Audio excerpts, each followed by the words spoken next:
comment on the need to change things, whether it's another person's opinion or a situation.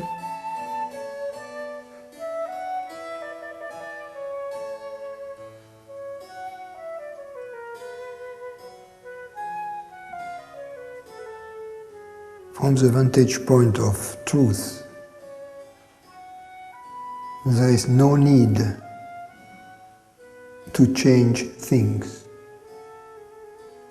because everything is unfolding just as it should.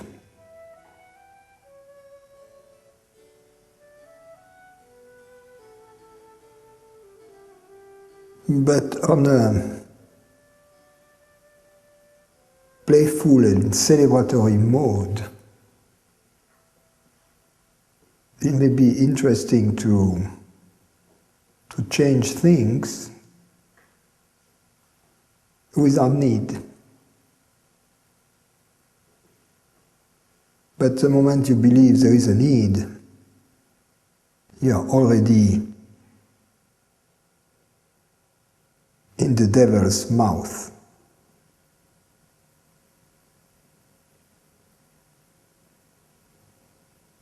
For instance, the teacher doesn't feel or believe that there is a need to enlighten the student, because he sees the student as already being this light he is talking about. And therefore there is no emergency, there is no need, all is well. So the teacher sings his song like the bird on the branch, just for the sake of singing it. But there is total indifference with regard to the outcome. And it is the same for everything. If you become attached to an opinion, a political position, a belief, and you think it matters, you're cooked. Which leads me to the related question. The second one is that it is only the consciousness of victimhood that is unable to see that all is well and unfolding as it should. So from that stance, when one is caught in that mode of wanting to change because you can't realize that things are working, what should one do? Is there? If there is one thing to change, it's our take on things. Right. I think if we do a deep analysis of any situation, we see that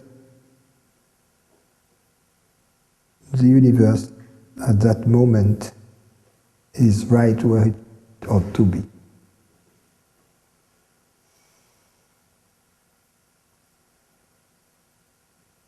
But for each of us, at an individual level,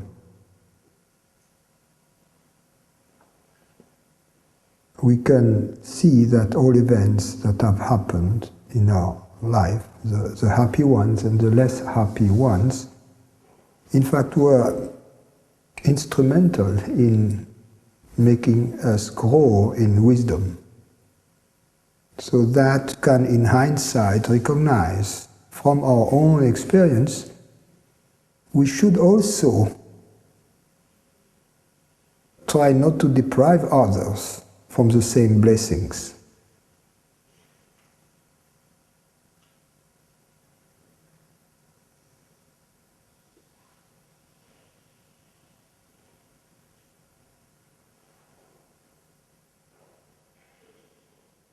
The goal of this life between birth and death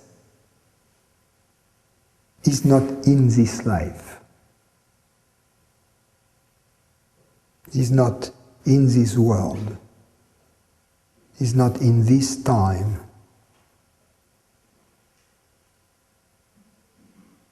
It is in a different dimension. it is not after death either.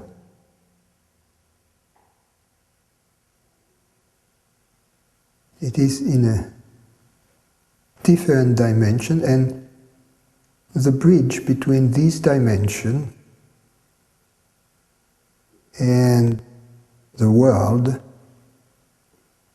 is in us, the consciousness or presence.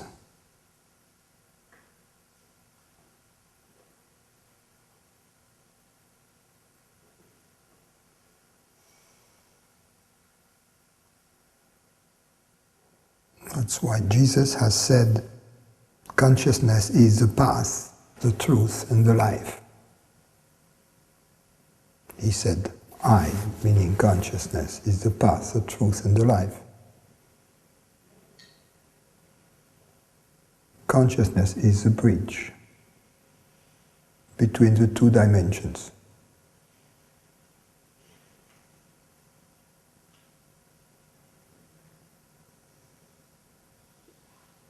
If the bridge is up, like in Florida sometimes, and traffic cannot circulate, and if you are caught on the world side of it, you're in trouble. That's called ignorance. If the bridge is down, you have the freedom of circulating, it's called sahaja.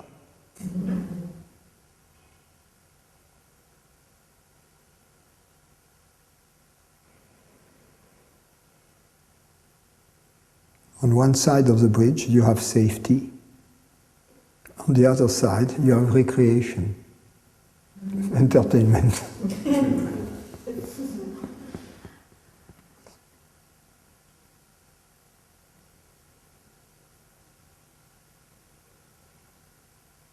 So you take the limo to go to the party and you're tired. James drives you back home to your mansion in the eternal city.